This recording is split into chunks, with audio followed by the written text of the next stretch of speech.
time, guys. We're doing the damn thing.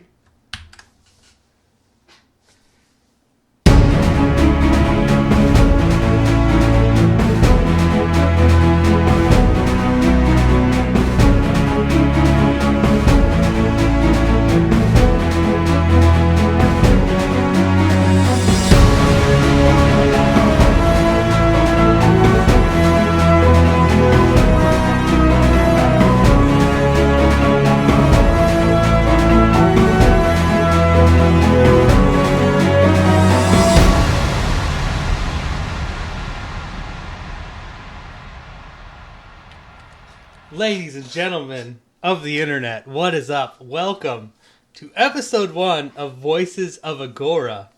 This is a Paragon podcast, is what this is. It's the first of its kind, I believe. It is. And we are so freaking excited to be here. If you guys are watching this live, thank you guys for stopping in and watching the live record. Episodes will be out on iTunes and Stitcher in the very, very near future. But guys, you know me as Another Notch. I am not alone. I have a very handsome, super talented co-host. This is Shane Gooch, everybody. How Hello. are you, my friend? How are you? I'm good, man. Been playing a lot of Paragon, been streaming a lot of Paragon, trying to get everything down on the game and working on other projects and whatnot, man. It's been a good time. Playing a lot of Kalari. She's my favorite hero by far. Kalari. See, I have not been able to get into the Kalari. I am a Rampage guy. I love me some Rampage, and I don't know if that's because he could possibly be broken. He's pretty good. He's pretty good. He's fantastic. His ultimate's amazing. So, Paragon, like I said, this is the first time we've done this. This is the first Paragon podcast. That's right. And we wanted to hit the ground running. So we wanted to basically tell you guys what this show is about, what you can expect from us in the future. Yep. And as we progress through the show, of course, subjects and the way we handle the show will get more in depth. But right now, this is just an introduction to the Gooch and I. So I will let the Gooch start. If people don't know you, this is the first time they're listening, Gooch. They don't know who you are. Explain to the world who you are, my friend. I'll give you the Reader's Digest version. I started off with Heroes of the Storm. I streamed it. I got into commentating it. I've had some varying levels of success commentating it, doing like qualifiers for very large events, so on and so forth.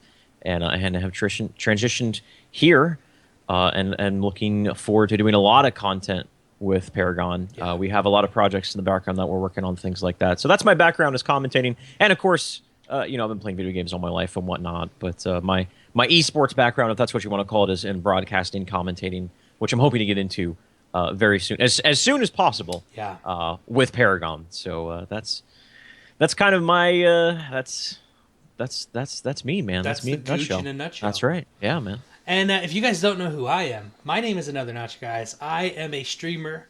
I'm also a podcaster. I co-host a podcast called Stormcast. It's a Heroes of the Storm podcast. As you can tell, the Gooch and I kind of come from a Heroes of the Storm background when it comes to streaming and where we've started. And I saw Paragon and instantly fell in love. When they showed that trailer, the first time I saw the trailer, I was like, this is a game I want to play. This is a game I want to create content for. Yeah. And I reached out to the Paragon team and I said, hey, guys, I love what you're doing so far. And they're like, well, you don't know what we're doing. I said, your trailer was awesome and I love that. And I want to make content for your game. And for some insane reason, Gooch, I got lucky enough to be invited out to one of their community events. That was amazing. And then they decided on March 14th, when the game went into open access, to bring me out to live stream from Epic headquarters. That was another really cool experience, but I am absolutely in love with this game. We have played a lot of it. Have we? A lot of streaming it. It's a really, really amazing game. Yeah. But this show is not about the Gooch and I. It's not. It's about Paragon. Enough about us. Yeah, we are boring.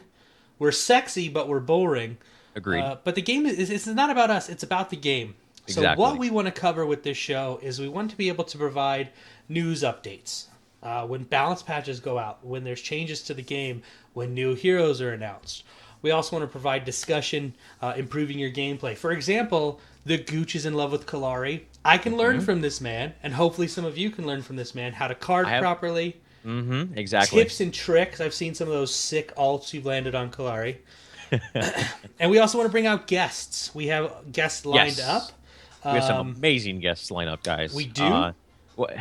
I hate doing I hate doing false hypey guys, but I don't want to say who they are until they're actually here and whatnot. I don't want to say like this person's gonna happen and then it doesn't happen for one reason or the other. But we have some really big names from other titles, from people involved in Paragon. Yeah. A lot of lesser and conversely, a lot of lesser known people in the community, but at the same time are very influential.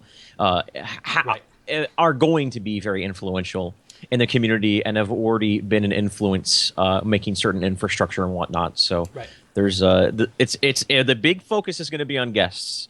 That's one of the big things is bringing in people from the community and showing them to the world and getting their insight into just their perspective on whatever the subject matter is for that day. Right, and like the Gooch said there with community, for me personally, I want to make sure we are really making the community a part of this podcast. Yes. We want to bring content creators on. We want to bring website designers on. We want to bring streamers on. I mean, anybody that's passionate about this game. I mean, artists, cosplayers, whoever it may be, anybody who's passionate about this game, we would love to have them on the show and talk about why they enjoy the game, what they're doing, and what they're helping to do to bring the community together. That's the biggest thing we can do, is bring the community together, and it's going to be a lot of fun. It's going to be a lot of fun, and I'm excited for the future. Gooch, hopefully you're excited for the future. Very much so, man. Very much so. I'm in a transition phase in my life, and this is what better time to be doing something like this. Yeah. So this being the first episode, guys, what we want to do is kind of get listeners caught up a little bit with what's been going on in Agora. The first thing was early access. The game entered early access on March 18th. Now, Gooch, I got lucky enough, and I was able to start playing OT2. Online Testing 2, which was OG tester. Right, OG tester. Wow. So early days when Sparrow was queen of testing, and now people dislike her, which we'll talk about later. But when did you start playing the game? When did you get in? I got in the second to last OT, whichever one that was. Would that be 9? I think there was 11 or 10. I think you got OT 10, where they did the week-long 24/7 test. Correct? Yes, correct. That's when I got in. I immediately fell in love with the game. Before Heroes of the Storm, I was a Dota guy. I've been a Dota guy dating back to its conception in Warcraft 3. And so I fell in love with it. I fell in love with it because it's, of course, there's the things that go without saying, the graphics, of course, the engine itself, so on and so forth. But it has a lot of those classic MOBA elements. But at the same time, it's bringing some new things to the table, specifically the Z-axis, verticality, whatever you want to call it, the up and down action, which just adds a completely different dynamic to the game.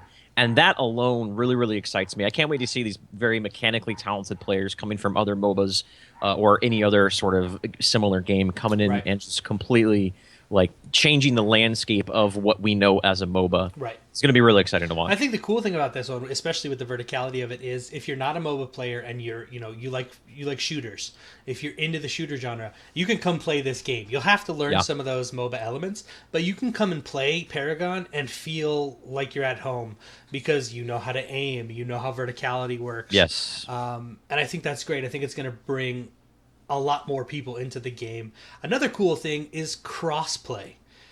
I can play right now with somebody who's on the PlayStation 4 and vice versa. And I think that's amazing that they've implemented that this early into the game. And it works. I have a lot of friends on PlayStation 4 because they have potato PCs and we're still able to play together, which I think is fantastic. I do, and I think the game has been designed in a way that, obviously anytime you have cross-platform has been talked about since I can remember. For any online gaming, it's been talked about. When consoles tapped the online universe, if you will. But I think the game is designed in a way that there won't be some. We don't know yet, but at least just from what I've played with thus far, when you're playing against other people that are good, you can't tell if they're PC or console players or not. Right. So I think that speaks volumes about what Epic has done thus far with it. We'll see if it needs more tweaking to maybe if one way has the advantage of the other. If it doesn't need fixing, then just outright. I mean, there's a lot of things going down the pipeline. That's a completely different episode, completely different. That subject is large enough to do an entire episode on. And so, but it's really cool because they're putting it in there, and the way it's been implemented has been very well done thus far. Right. Now, one of the things that Gooch said there was you can't tell if you're on PC, you don't know who's on a PlayStation 4. But one of the things with Sony is that if you're on a PlayStation 4, you can actually see who's playing on the PC. So you can kind of tell who you're grouped with. And I think that's cool. If the PC players knew who was on PlayStation 4, most of us are elitists and are like, dude, this pleb, he's a console pleb. Get him out of here. So there's a reason it's separated. But I have played with a lot of people on PlayStation 4, and they are absolutely amazing at the game. And I think that has to do with the speed of the game and the way the game's currently designed. But Epic has big plans. Some of their big plans, of course, are champions. When the game launched on the 18th, there was 13 heroes in the game, and since then, we're only like 2 weeks into this. They've already launched another hero, Sevarog. So we have a current hero count of 14 heroes. We are expecting a new heroes every 2 to 3 weeks. They say 3 weeks, but they want to get them out in 2. And we know the next hero up on the list is Iggy and Scorch. Yes. We don't know very much about Iggy and Scorch, except he looks awesome and he spits fire. But we should see him very soon. There actually was a post on Reddit, the Paragon Reddit. Big shout out to all of you guys there. There was actually a big post on the Paragon Reddit about they actually data mined his abilities. I didn't read much into it. I don't know. I can't bear witness to the validity of the data mine, right? But he had. I don't want to talk about it and then be wrong. But if it's on their Reddit, you guys can probably find it. I imagine it's upvoted very up there. But he seems like I think it's going to be a caster-esque sort of hero that's going to be implemented from what I can see. Energy damage, I think, is going to be the big name of the game. I'm just going to say I've played him. I've got to play it. I want to just. I've got to play. I can say that. I was going to say, man. Well, I can say that, but what I have to say the is Epic lawyers will come on down, come down on you like a meteor from the sky, and they will rain fiery death. What I have to say is, though, when I played him, I know there've been major changes to his kit since I've played him. He was not balanced at all. He did this little fire thing, and everybody died. It didn't matter what happened. You could be at full health, and then you just died. So there was a lot of work. It was early on. I got to play him. But it was cool because at the time I couldn't talk about it when I went to the first community event. Right. But we got to see Sevarog and Iggy and Scorch, and it's just kind of cool that I know they're coming. I don't know their kit because it could have changed drastically, but I've touched them and I cannot wait. Have you? I have. I caressed little Scorch so close to my body, that little dragon lizard. He's a totes adorbs. But it's cool that we're having heroes come this fast. We look at other MOBAs, and one of the things that everybody wants to know is how many heroes can we expect. And if you followed the game at all, if you've purchased the Master Pack, they're giving you all of the Master Challenges, which Master Challenges unlock for your hero when you own that hero, and allows you to level them to unlock their Master skins. Yes, which on a side note is a massive investment that I highly suggest you do it if you're financially capable. Absolutely. It saves you so much reputation points. It saves you reputation points, but it also saves you money. And so they're giving you, if you spend $100, you get $550 worth of value, because not only do you get the current heroes master challenges unlocked, but the next 39 heroes coming to the game, all of their master challenges will be unlocked. Yeah, that's huge. And another thing is, I don't know heroes, the actual dollar value of that. It's massive. That's got to be it's massive. Yeah. And the other cool thing is you don't have to spend a dime, because when the game launches this summer, it's free, and all heroes are free. Exactly. No League of Legends or Heroes of the Storm shindig where you have to buy it. It's more Dota 2-esque. Yes. Where the heroes are just free and whatnot. So, which shout out to Epic for doing that. I think, in my opinion, that is the most empowering model that exists to empower your community to take the game by the horns and just kind of grow it into whatever it's going to grow into. Yeah, absolutely. I'm excited for the future, and we've already seen a lot of things.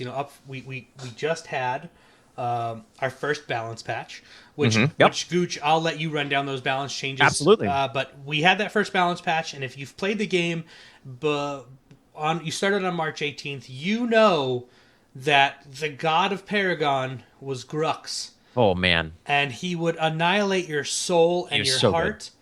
And Epic recognized it pretty rapidly, and if they didn't, they would have been insane. But Epic came out and they made some changes to a lot of their melee characters, Feng Mao and Grux, and we're going to run down the first patch. So this will be one of our segments you guys can expect every week if you're watching the show. Is if there's a balance patch, we'll run down those changes, we'll discuss them. Well, if there's an impact on the game itself, we'll make sure we discuss that. But I'm going to let Gooch run down some of the most important balance changes. Let us know what they've done to Grux. And so Gooch, take away the balance changes, my friend. So we'll go over some more. We'll go over the significant stuff in great detail. The other stuff we'll just talk about a little bit lighter. So we'll go with the hard hitting stuff first. His passive, only the strong survive. For those of you who don't know how it works, he gained HP throughout the course of the game as he killed minions, heroes, so on and so forth. They reduced that health gain from 4 to 2, and then it now caps at 100 stacks, which is 200 health. My opinion on that is that feels like too much of a nerf. 200 health is not that much at all. That's a 2-point card equipment upgrade. You know what I mean? So I feel like they might have. I feel like his passive doesn't really do anything for him. I don't think it's that good anymore. But anyways, moving on here. The big one was his ultimates. So we'll talk about how the ultimate was before and what it got changed to. So players routinely got 120 physical damage. To give you an idea of how much damage that is in Paragon, for those of you who don't know how the numbers scale out here, that's equivalent to 15 to 16 card points of physical damage. So thinking about 16 card points, most basic, as of right now in the state of the game, most basic cards cost 3. Some of them cost 4 for a little bit better ones, which Grux does have some 4-point cards that are viable in his deck. Anyways, okay, so that's 3. Fully upgraded it. Let's say you fully upgrade it with the 4-count card experience upgrades. Whichever one, attack damage, attack speed, lifesteal, crit, all those are really good on Grux, okay?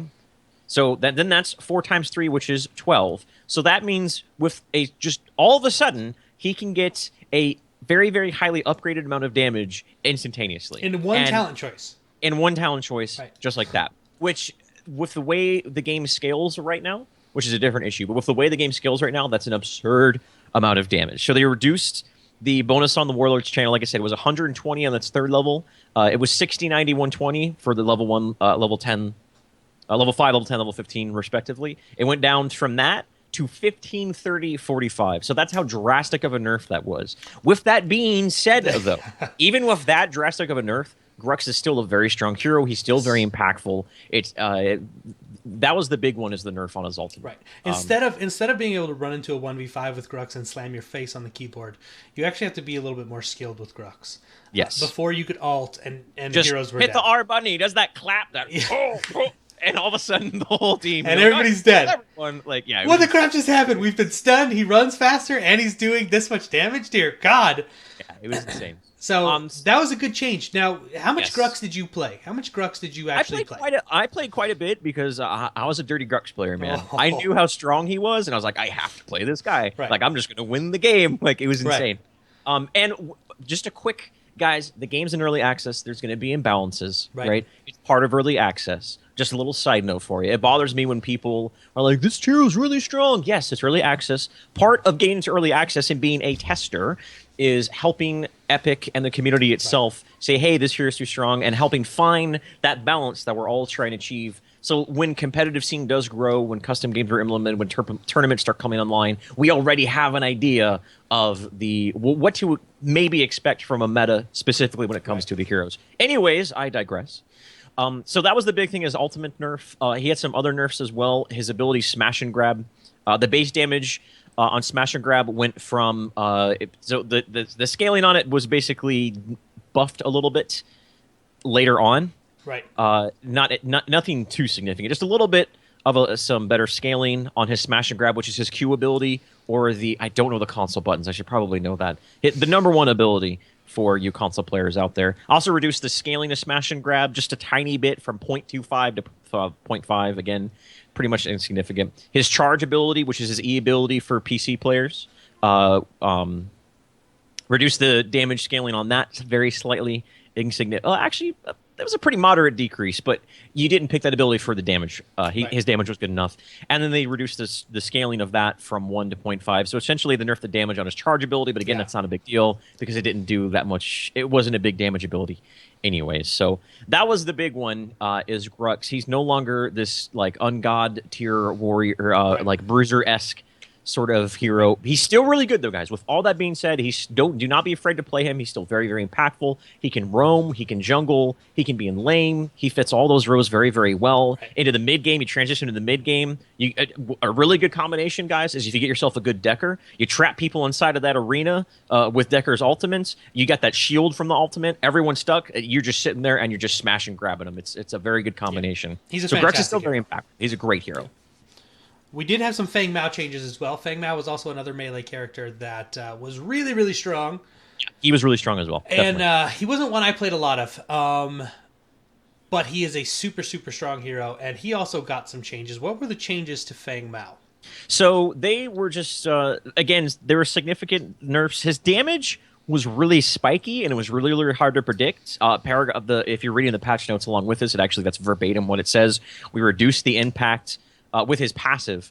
We reduced the impact of each stack to make his power a bit more predictable. Because you'd be like 1v1 a Feng Mao in the jungle and be like, I seem to be winning this fight, and then you just die. And then you're dead. Yeah. He's shielded, he's now stacked up his damage, and now you're dead. Yeah. It's pretty good. Just some overall like nerfs across the board. His ultimate, again, was doing a lot of damage. It wasn't as crazy powerful as Grux was. His Earth Shatter, which is his wind-up one when he jumps in the air and then drops the big spikes into the ground. Just reduce the damage scaling on that a little bit. It actually scales a little bit better in the late game. Early on, it doesn't do as much damage, but it does more damage in the late game. They did reduce the card scaling on it by 2/3, went from 3 to 1. So a 66% decrease in scaling. They increased the cost of it.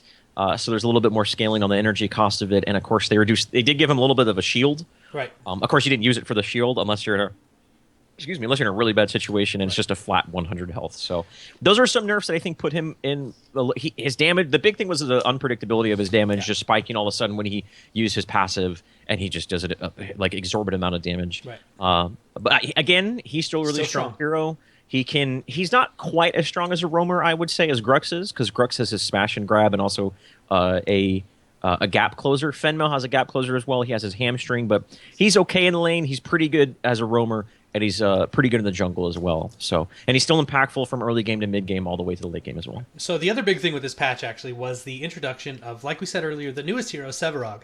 Sevarog is a warrior tank jungler hero. There's mixed reviews on Reddit. I don't know if those of you who head over to the Paragon Reddit page, there are some mixed reviews. Some people say he's useless. I disagree with all of them. I think he is absolutely fantastic. And come late game, I agree. Come late game, a solid Sevarog can deal insane damage. He can also set up some incredible team fights, and he really pairs well with a lot of heroes in the game. He's got that lockdown ability. He can build up his health and his damage on his Q, his siphon ability. His ultimate, you can either use it to knock people back into your team, you can use it to save heroes. He's a very interesting hero, and the art on Sevarog is probably some of my favorite. He's very like Ringwraith from Lord of the Rings. I was thinking the face eaters from Harry Potter. We could go with that. We could go with face suckers. Every now and then, I accidentally call him Severus. I call him Sevafrog. Somebody came into the stream and said, "Hey, could you call him Sevafrog?" Rip Rick. Rip Rick. Anyways. So, guys, this being the first episode, we wanted to really touch on a few things, kind of give you an idea of what the show will be. There's not a ton of news this week. We should have more news every week, but next week we'll hopefully have our first guest on. We're also going to be doing a community spotlight next week as well. There's some absolutely amazing YouTube videos that have been going up, and there's one I want to show and kind of cover with the Gooch here and let you guys see. But, for a first episode, again, it's just kind of a taste of what we have planned. We are working on some stuff behind the scenes. We're waiting for custom lobbies. If we have the time, I'd like to talk a little bit more about Sevarog. We can talk all night about Please. Sevarog. We have some time to fill. What would you like to talk about Sevarog about? Just overall, my personal opinion of him. Not to say that I'm the end all be all opinion. I think you're the god of Paragon, Gooch. I probably Don't shouldn't say agree that out loud. So I think he's a lot of players. The Sevarogs I've played with are really bad at getting stacks on him. Right. I think in coordinated play, it's going to be much. He's going to get stacks much faster because they're going to get the creep low at the same time. Like we see that in MOBAs all the time, where certain heroes have that similar mechanic.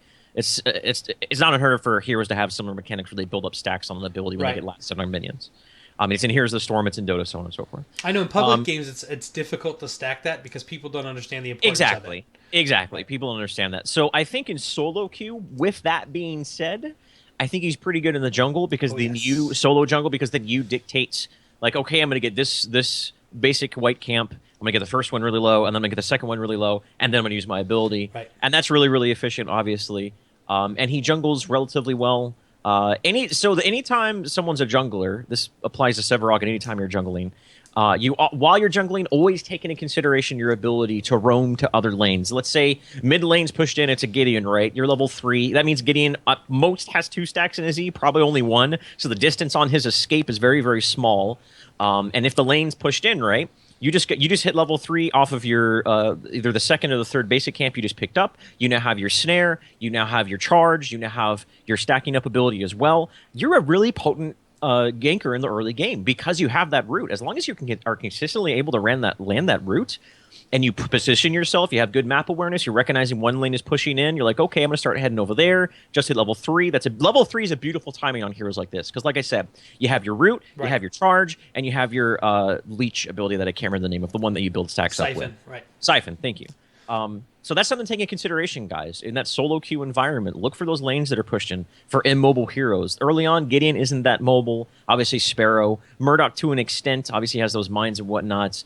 Twin Blast, you can usually abuse his mobility. He has an escape. But again, it all comes about with map awareness. Right. So I think he's a vastly underestimated roamer when you put him in that jungle. I actually think he's better in the jungle because he is such a good roamer. If you put him in a static lane, then he's not going to benefit as well and for his kit, which is really well suited to roaming around and securing early game ganks. Right.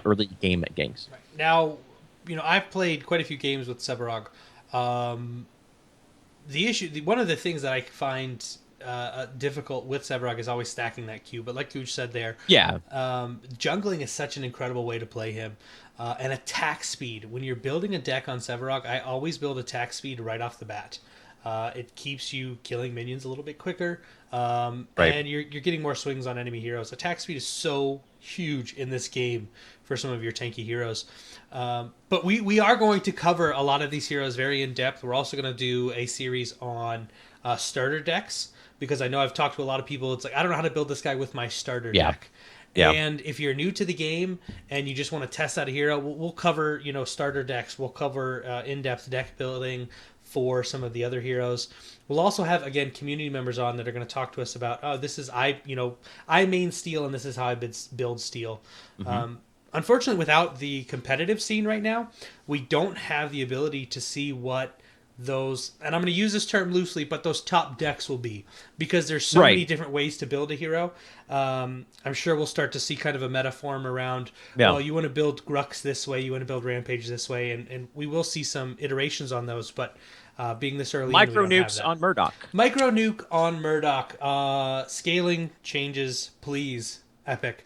And then we'll also talk about, the current week of playing. There's Murdoch right now is the meta, ladies and gentlemen. Murdoch is, if you have a skilled Murdoch and you have him built properly, a Murdoch can 2 to 3 shot just about anybody if they're not building any energy armor. He's insane. Real quick. What's something to take in consideration, guys, because I talk about this on my stream all the time. When building physical armor and energy armor start becoming a thing, because right now they're really not. I love the fact that you can have, let's say, a Twin Blast and Twin Blast is not as hard of a carry as Murdoch and Sparrow are. He has a little bit more mid-game presence. Not to say that they don't have mid-game presence. Anyways, I digress. Twin Blast does physical damage, Murdoch does energy damage. If one of them tries to build and one or the other, then it's like, choose your poison, right? Like, I'm going to build energy damage, but I have to deal with the Twin Blast or the Sparrow as well, vice versa. So when you're in group queue together, that's something to take in consideration, guys. There's a lot of fine nuances in this game that we'll definitely start covering. It is early on. I mean, we're what, week 2 or 3 of early access? Yeah. So it is, guys. It's a very, very new game, and there's a lot of things coming. We are going to get a lot of guests on the show. That's going to be huge. Again, I cannot stress community enough. It's about this community. Well, we want to keep the Paragon community strong. We want to keep the Paragon community positive and honest. Is another thing. You know, we want everybody to be able to come together. If you have a question, it may be a noob question, and I use the word noob lovingly because I am a noob at times. The Gooch is a noob at times. And if you have a question, we shouldn't be afraid to ask those questions. So hopefully we can provide a place where you can ask questions and hopefully get the correct answer. And if we can answer it, we'll have guests that can answer those questions for you. But guys, this is episode 1 of Voices of Agora. It's gonna be a little bit shorter because we don't have a community spotlight and we don't have a guest, which we will. This is the introduction area. This is the introduction of the show. If you guys want to get in touch, if you guys want to get in contact with us, you guys can follow us a couple different places. On Facebook, we're Voices of Agora. Twitter, we are at Voices of Agora. And our Gmail, somebody already had Voices of Agora. What? What? No. Just a quick title of why we went with Voices of Agora. Agora is an Agora is an old Greek word. It's a noun for a place where people would go to listen to politicians or philosophers orate, make speeches. So it's like, oh, that's pretty cool. Like it also was a marketplace as well, depending on what time in the Greek culture you're talking about. Anyways, I'll spare you the history lecture. So it's a place that people used to go to hear others speak on whatever the subject matter may be. Let's just say like a old time version of TED Talks. Okay, think about that. Old time version of TED Talks. And so obviously the voices of it were the reason that people went there. So it was a kind of a play on words with the old meaning of Agora of the current one in reference to Paragon and whatnot. And it implies a community emphasis. Yes. The voices that we're talking about, the title of the show is not Notch and I. No. It is not. Yes, of course, we are the voices of Voice of Agora. But the voices are you guys, the community. Yeah. That's who the voices are. And we want to get your guys' input on everything that we do from here on out, including other projects that are going to be put on by the podcast. The Voices of Agora is not just going to be a podcast. There's other things going on. It doesn't take a clever man to figure out what that may be, but we're not going to announce anything until it's official. So that's the big thing, guys. It's all about the community, about empowering the community, and just trying to nurture and grow the community, the hopefully soon to exist competitive scene. Yes. So on and so forth, guys. So thank you so much. Thank you so very much for your support on this first episode, guys. Can't say that enough. Yeah, and we will. So what we will do next, guys, is these videos. We're going to record every Saturday. Depending on the guests we have on the show, we are going to try and record every Saturday at 6 p.m. Eastern Time. It may be a little bit earlier. It could possibly be a little bit later, depending on the guests we have on the show. But you can expect every Saturday a Voices of Agora episode. We will also be putting these out in podcast form on iTunes, Stitcher, Google Play, wherever you can find a podcast. We're going to get it out there. That's going to be a little bit of a slower process because we're waiting for stuff to get verified. You can find the VODs for our episodes on my YouTube channel, and Gooch will be able to put them on his YouTube channel as well. You can find them on Twitch, but you can expect every week a new Voices of Agora episode covering the news, talking about the community, bringing people in to share. We want to thank you guys again for watching episode 1. We've got all custom art. I'll show you guys the intro again because it's absolutely fantastic. But Gooch, it's the outro now. It's the outro. It will be the outro. Gooch, let these wonderful people know where they can find you, my friend. All that stuff down there. Twitter at Shane Goocher, my Twitch, which I stream Paragon regularly. Shane Goocher Gaming. Make sure you guys follow me there and all those places as well. But more importantly, make sure you follow Notch's channel. Head up to the YouTube section. Notch's YouTube, where all these are going to be posted for the time being until we get a little more official status on board, things like that. And I can't wait to see you guys inside of Agora, man. If you guys ever want to play with me, just it's Shane Goocher on Epic.